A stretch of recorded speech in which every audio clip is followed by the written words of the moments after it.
and I thought, oh my gosh, this is the kindest, most humble, sweetest spirit man I've ever met. What a nice guy. Okay, so I walk away and I think, oh, he's a cool guy, okay. Well, then Vintage Festival rolled around, and I had my Barber shirt on, and I was walking around the park, and all of a sudden people started saying, hey, do you know Chuck Honeycutt? Have you ever met Chuck? What Chuck's working on right now? Will you tell him I said, hey, so what does he do? I was like, no, wait a minute, this guy's a complete rock star, and I just thought he was just this really nice guy. So it was, I had to go back, and I had to do a little research and find out what's going on here. But what I found out is that Chuck has been taking things apart for almost 50 years now, and very fortunate for us that he knows how to put them back together, and he does it with quite style. His experience with engines reads like a who's who of technical manuals. He's not only has a certification from schooling on various motorcycle brands, but he's worked on motorcycles that most mechanics have only seen in magazines. Now, of course, like I said, he'll not tell you any of this on his own, which makes him all the more credible. He has held racing licenses with ARMA, WERA, WKA, and AMA. In fact, racing is what originally brought Chuck to Barber. When Mr. Barber had the idea of starting this little collection, he thought, well, I've got some bikes now, I need to do some promotion. And so he started the Barber race team. And so he recruited Chuck to come down, and the team was wildly successful. They won 7 national championships all over Europe and the US. And so it was a very successful thing. Of course, Chuck was a part of that. One of the championships that we did win was in 1995, and Chuck won in the Class 350 GP series on a Honda 305. But eventually, Mr. Barber's collection got a little too big for the space downtown, and so we started focusing on building this. And so the focus shifted a little bit, so it did for Chuck as well, and he was focused on restorations. So Chuck has been with the museum now for 20 years, and of course, his latest restoration being the Yamaha TZ750A, and that is where Mr. Guy Reynolds comes into play. Now, if Chuck is the humblest, nicest, most sweet spirit man, I would have to say that Guy Reynolds is probably either right there, right in row with him, or an extremely close second. But I will say this. When I first met him, I was a little nervous, because I don't know if y'all know this about Guy, but he's been with Yamaha for 32 years. He started consulting the museum in 1997, and according to the man sitting on the other side of him, he said, well, Guy Reynolds, he's like the historian of Yamaha. And I was like, holy smokes, to say he's a historian coming from Chuck in this place? This guy is awesome. But when I met him, he was awesome. He was so kind. And so we're excited to have him tonight. But Guy actually got his start at a Midtown Atlanta Yamaha dealership, where he was for 7 years. And then the 2 years following that, he was actually at a Honda dealership. So those years in retail, he saw everything from assembling motorcycles to eventually being a general manager. And then, of course, along the way, he was behind the parts counter in the shop as a line mechanic and a salesman. So in his spare time, he was actually racing with a Weir Club Racing, with the Blue Moon Racing Endurance Team. He had success in the South, and they actually even achieved a first in class and a second overall in the 1980 Rockingham 30 Hours of Endurance. In 1981, he was hired by Yamaha Motor as a field service manager in the southern region based in Atlanta, Georgia, and he has been with them ever since. He became one of Yamaha's first team of 5 regional technical advisors, assisting dealers in documenting service problems for the factory. After 18 years in the service division, Guy was assigned to the parts division as a coordinator of parts and technical publishing with Yamaha's factories in Georgia and Tennessee. The group he supervises now is tasked with creating the parts list for all the US-made Yamaha products. So, like I said, to the museum, not only is Guy a historian for us, but he is a dear friend, and I'm honored to introduce Guy Reynolds.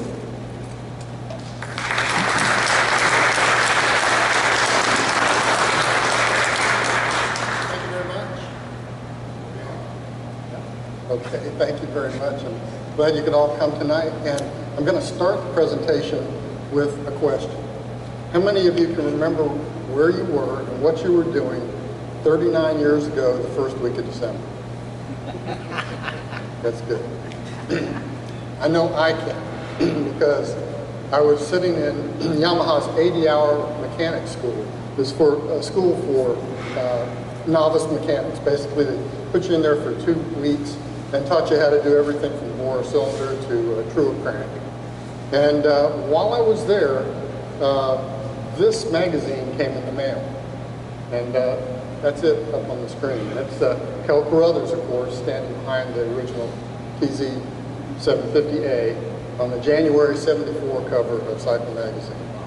And I got to tell you, every break and every lunch hour, I would grab that magazine out and reread the article in it by Gordon Jennings and Jess Thomas because it was fascinating. And I would pore over the pictures and look at the parts and just, you know, dream about the day pretty soon when I'd be able to see these bikes in action at Daytona or Road Atlanta close by. And sure enough, that came to be. So anyway, here's Kel, and you got to look at that face on him right there. Look at that smile. It's almost like he knows something. I think he did. I think he knew what was coming for the other guys on the racetrack. And it's really quite a story. So anyway, before we get into talking about the 750 and this beautifully restored machine, you know, we see before us, I'd like to take a little time and go back and explain Yamaha's racing history and how the production racer series, like these bikes in front of you, came to be, and what led up to the 750. So, and of course, here's the bike with fairing that we had outside a couple of weeks ago.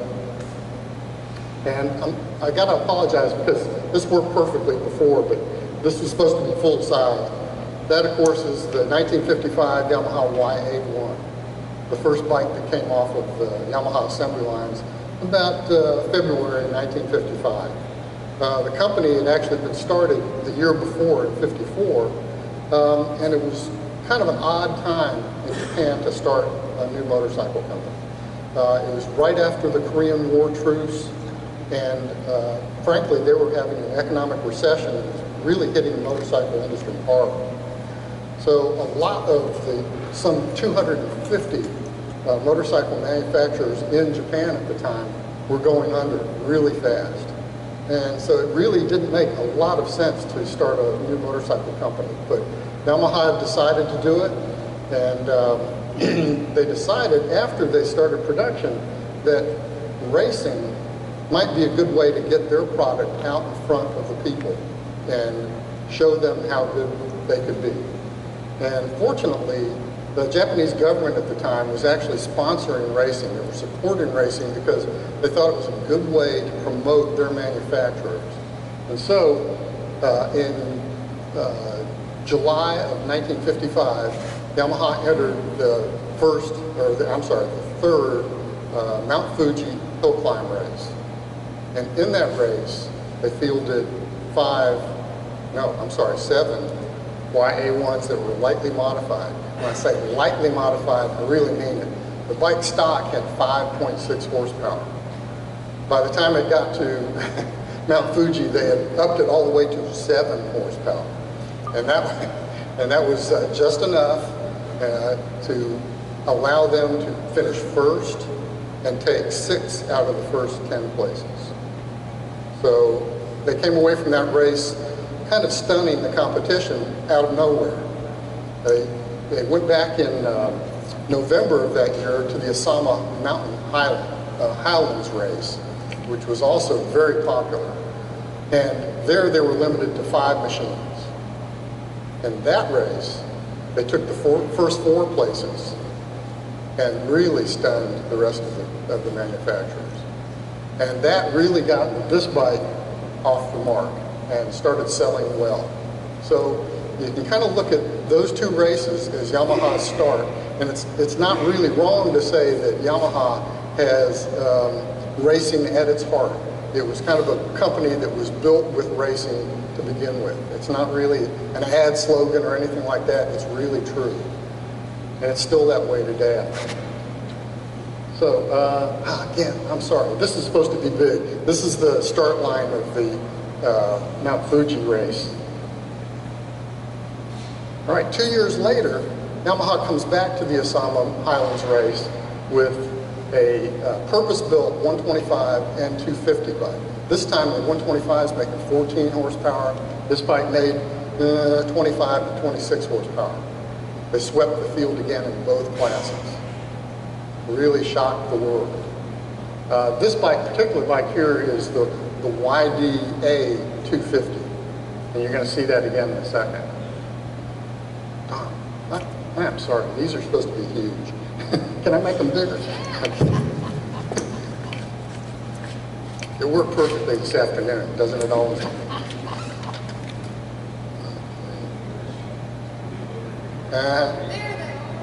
I might just have to do it from out here. I don't know.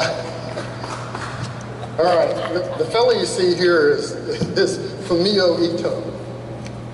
And right here on the starting line, he's 18 years old. This is probably his first trip outside of Japan. And the company showed up with 5 of these YDA 250 racers. And this time they took the fairing off and they put scrambler pipes on them. And at the Catalina Grand Prix in spring of '58, this guy finished 6th overall out of nowhere. And that's after fouling a plug. He had to come in, change the plug, fell down a couple times. There's another picture later on where you see a big bend in the front wheel. It was a pretty tough course, but he still finished 6th. And I think he really shocked a lot of the people that were there. Some of the personal accounts that people say, they still remember the sound of the bike because they'd never heard anything quite like a 250 twin make that sound before. And the speed of them kind of shocked them also. So anyway, that's Fumio. Also, I love this picture for some reason because you see it all the time, but I love this guy in the coolie hat and this lady with the brownie camera. And it's just like, they had no idea what was coming. Well, I can move it. The trouble is when they're small, you need to hit that plus. Okay, I'll do that. Okay. Thank you, Jennifer. So, anyway, it was a great success.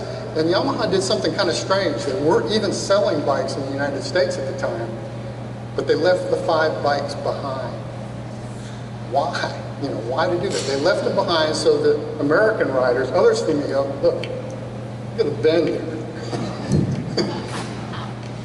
He's a determined chap. And he later went on, by the way, in 1963 to become Yamaha's first Grand Prix winner in Belgium on the RD56.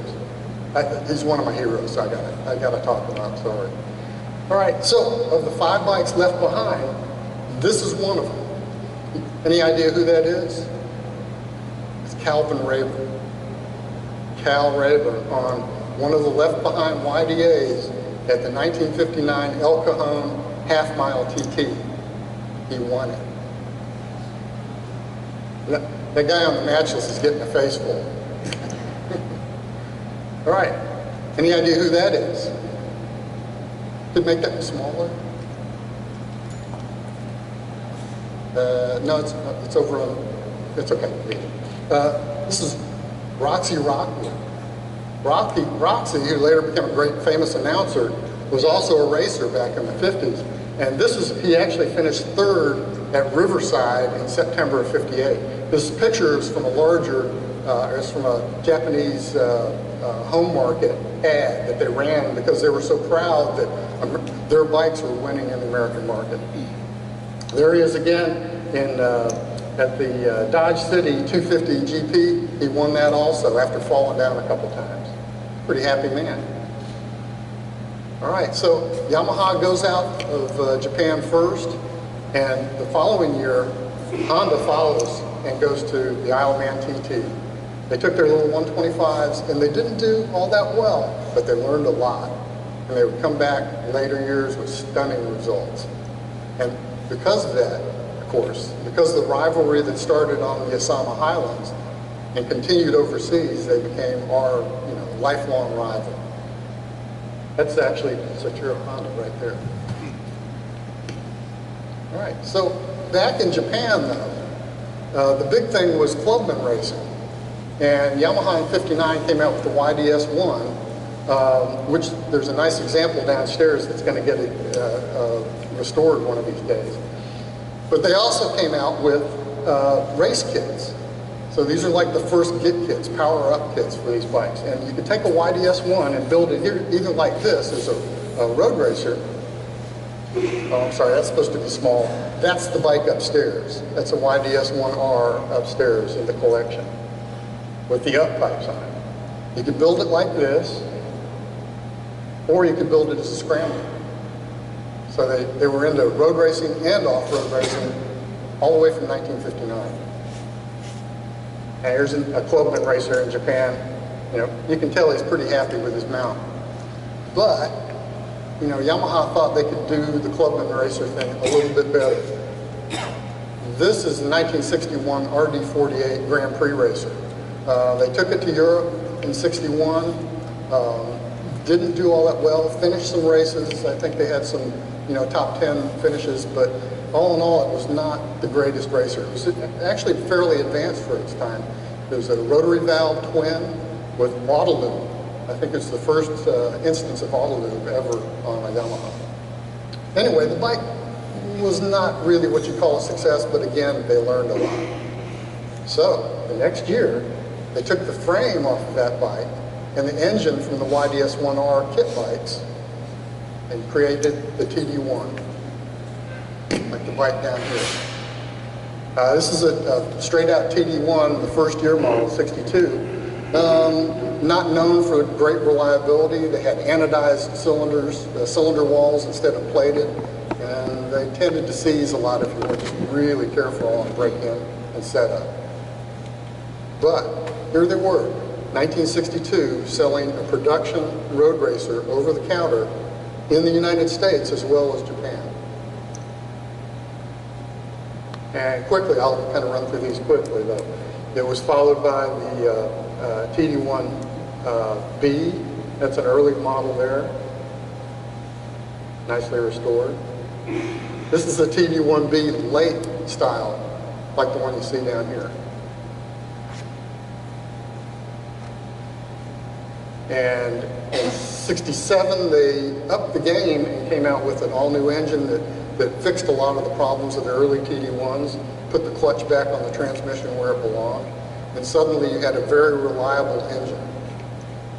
And after that came the TD2. The TD2 really put it all together because they took the frame from the GP RD56 and the TD1C engine that was improved, up the horsepower a little bit more, and suddenly you had a reliable bike with a lot of horsepower and a GP handling quality frame.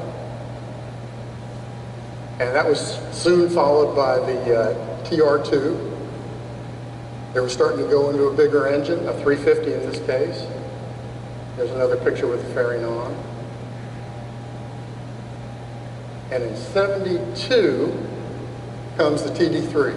The TD3 was built basically on the DS7 RD250 chassis and featured a much simpler to work on engine, a nice handling frame, and you're looking at one right in front of us here, a really beautiful version. So the TD2 came out in '72, and oh darn it, I need to make this a little smaller. It's right here. Got it. Plus there, minus Got there. it. Who can tell me what model this is? Come on, I know some of you out there can do it. No? It looks kind of like this bike. All right, here's the spotter's trick on the TD and TR3. This is actually probably a TR3, but you can't really tell. What you can tell is the length of the exhaust pipe. The length of the exhaust pipe says this is a long one. It's probably TR3 cylinders on it. But it could as well be a TD3 just with the 350 cylinders. I'll go back. See how short the pipe is on this one? That's probably a TR3.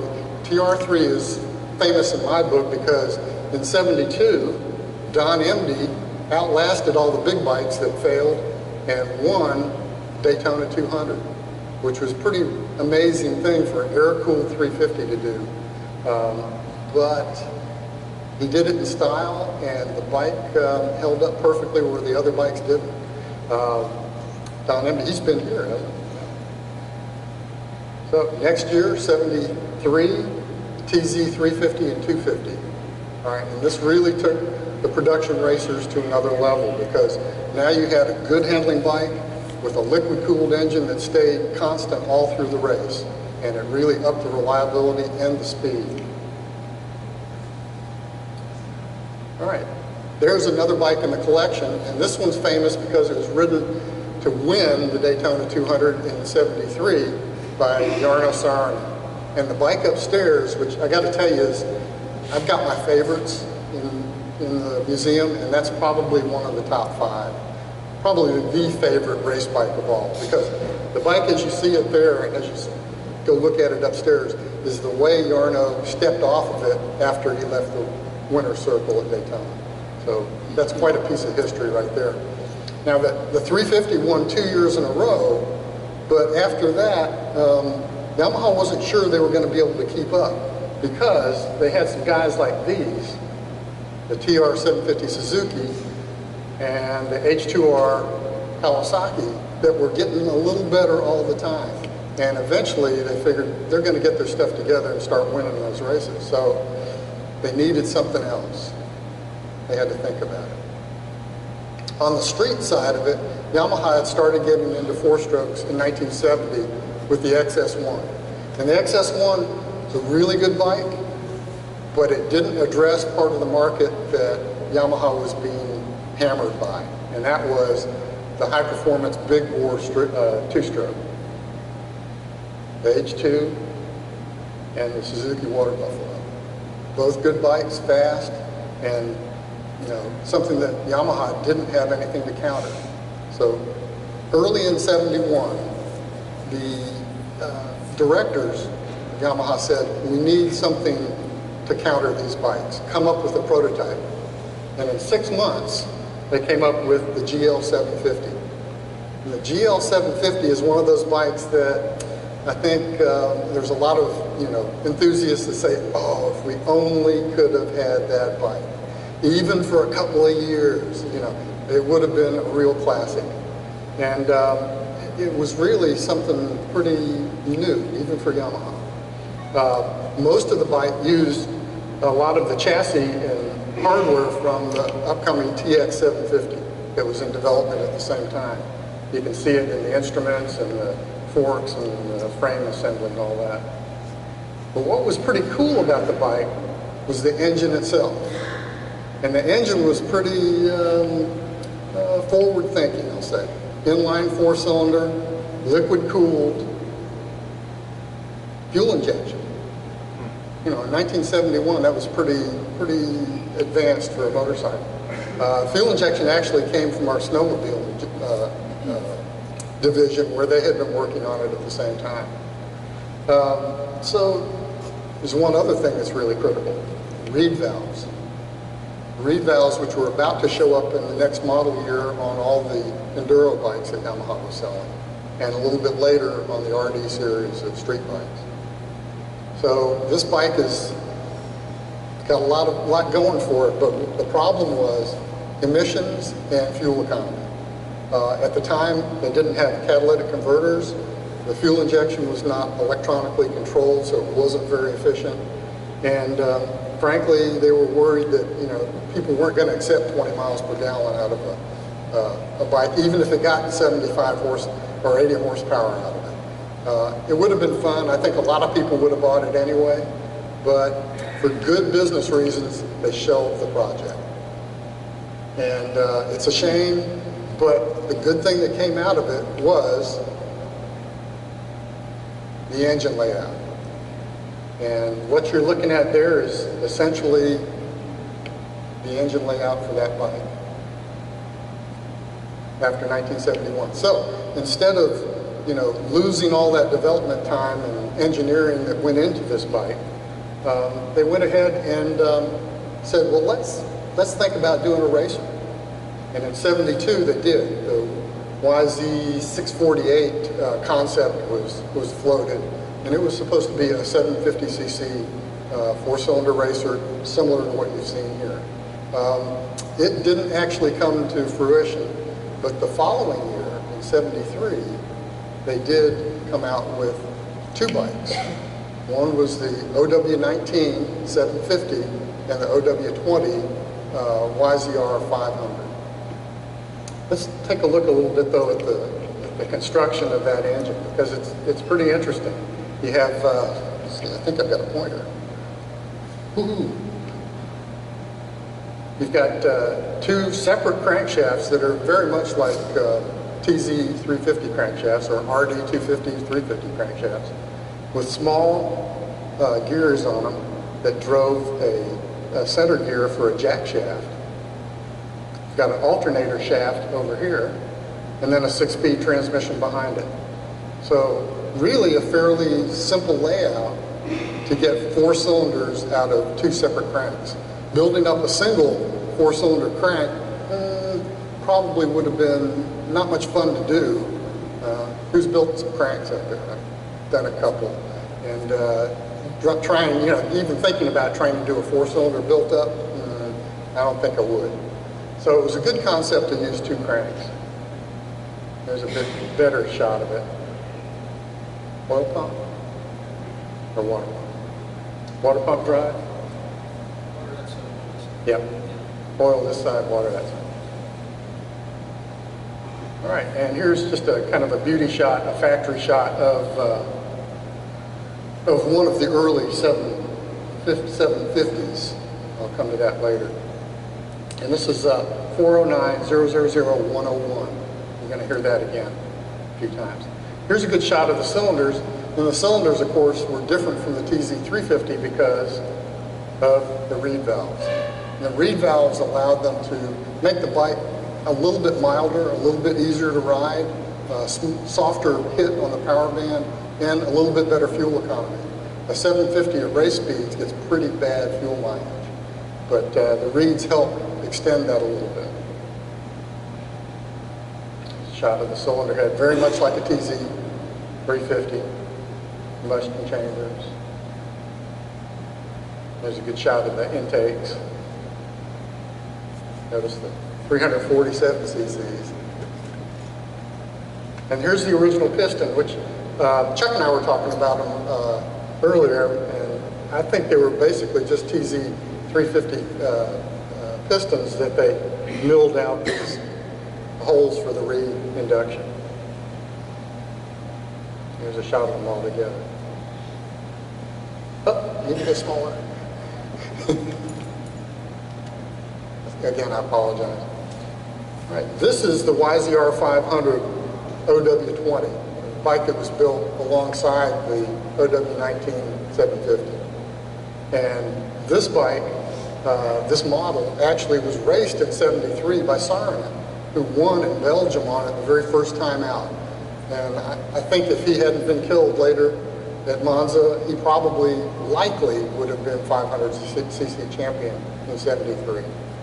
It was a great loss for Yamaha and the racing world altogether. But here we have number 000101 again in a beauty shot. And that's the 750 as we know it today.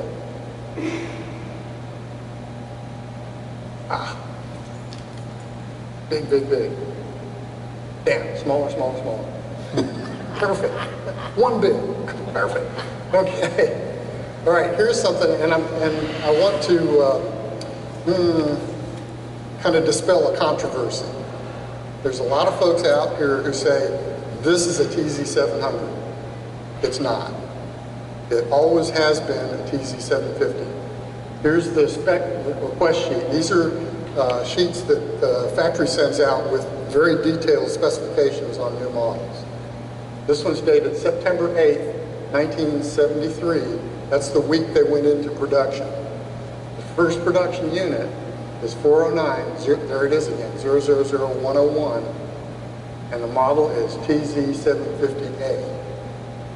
So when somebody says it's a TZ700, displacement-wise it is, but officially from Yamaha, it's a 750.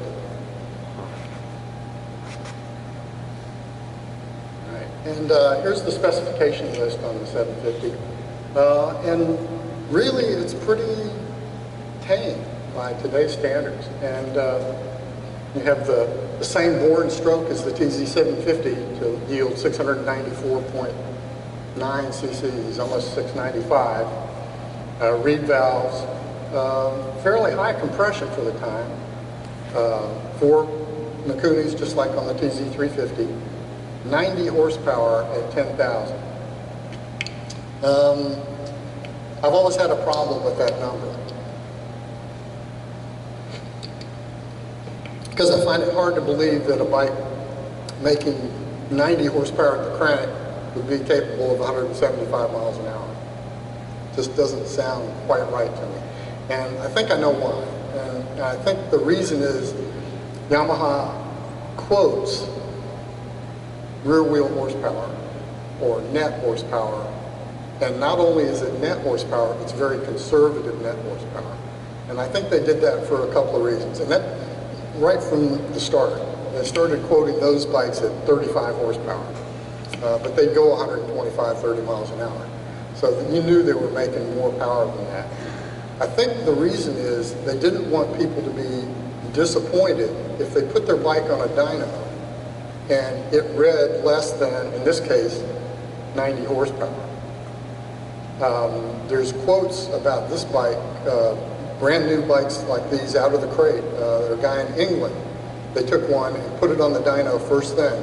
It made 97 horsepower, even with the winter jetting that was supplied with it out of the crate. So that tells me the bike was actually making somewhere north of 110, and if you jetted it right, probably over 115, maybe close to 120 on a really good day.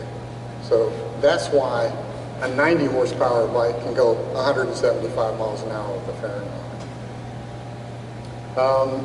The rest of the specs are fairly simple. I believe the Dunlop KR84 and 97 tires were brand new for this bike.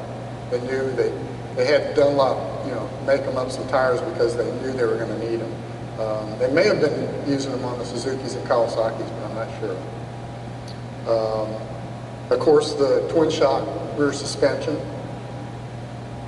and 298 millimeter front discs on the front, and a dry weight of 322 pounds. So all up, all fluids, just under 370 pounds with 120 horsepower. That's quite a machine, even by today's standards. And it's almost as good as an R6. All right. Oh, smaller.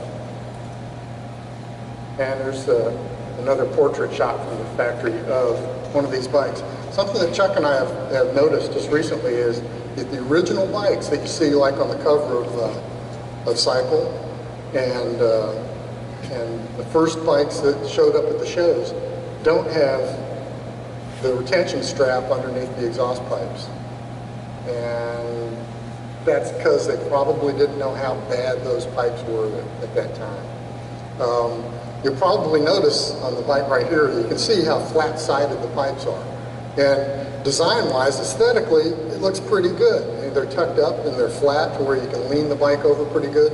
The trouble with them is they're not optimally shaped for horsepower, and the flat sides allowed them to vibrate a lot. So when they did that, of course, after a good 20-lap race, your pipes are cracking and falling apart on you. So the later bikes, like this one, have the strap that runs underneath the pipes to keep them from falling out the back of the fairing. And it was a problem noted, pretty soon. Even in this test, in the Cycle Magazine test, after a half-hour running, they cracked a pipe. And Gordon Jennings was pretty adamant. He said, "I want to warn you guys, don't try to fix it at the track with your torch on the bike. Take it off the bike." You know the reason? The cases on the original run of 750s were magnesium. And if you got those things lit off, you weren't going to stop them. They would take your bike and probably the whole pit garage down with it. So he recommended take them off the bike, you know, if you're going to fix the pipes. Those pipes remained a problem for the first 3 model years, for the A, the B, and the C in 76, because they kept on using them. And they did reinforce them, and they got a little bit better, but they never really